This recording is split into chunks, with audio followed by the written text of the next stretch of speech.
who have all made it to Abidjan. Dear Sadhguru, one of the world's voices and leaders on soil conservation and land in this day and age, having you here is absolutely fantastic, and we welcome you. Namaskaram and good morning to everyone here. Well, in this august audience, I don't have to go about talking about all the horrific statistics we have about all the negative things that are happening with the land and soil on this planet.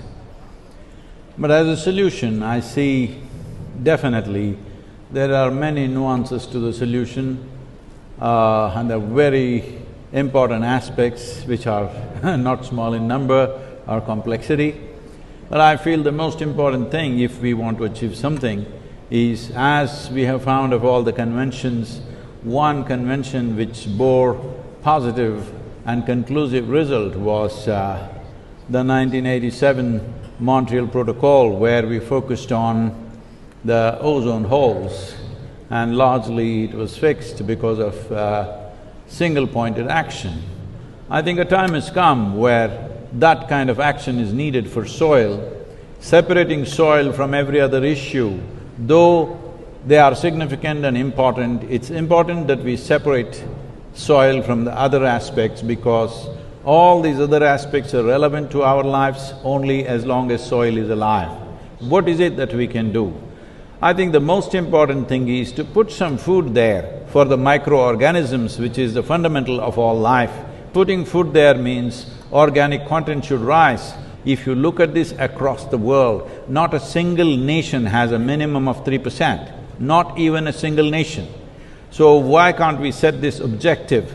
All other issues are there, we can continue to attend to those things, but the most important thing is we as a generation of people keep the soil alive for future generations. Setting up 3% as a minimum average for every nation and setting up an incentive process for the farmers to get there, making the incentives attractive enough that farmers will aspire to be there. And once they get there, the industry and business to facilitate carbon credit systems for the farmers is a second line of incentive. The third level of incentive is, instead of just labeling food products as just organic, as if the other foods are inorganic, it is not. And it's extremely difficult, and it takes a whole lab process to measure the amount of fertilizer and pesticide in a given product, either a fruit or a vegetable.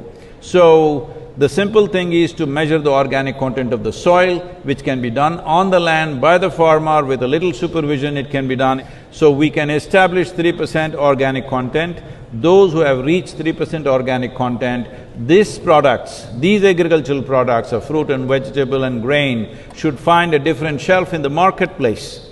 If it finds a different shelf in the marketplace, there is enough science to tell us if a field contains 3% organic content, what are the micronutrients which are present in the food, what are the health benefits, what are the preventive health benefits. I would like to see that all of us strive for this. In these complex issues and complex solutions, implementation becomes a huge challenge, because implementation has to happen on the land, and land is not managed by scientists, land is managed by farmers. So it's extremely important. It must be a single-point agenda, incentive-based agenda. If inspiration, incentives and disincentives after a certain period of time is the way forward, this is my appeal to every one of you, because I don't want this COP15 to end as one more convention with more paper and more paper.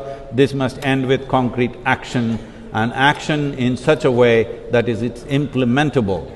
It is implementable, and we will see a distinct change in the coming few years. Thank you very much for having me here.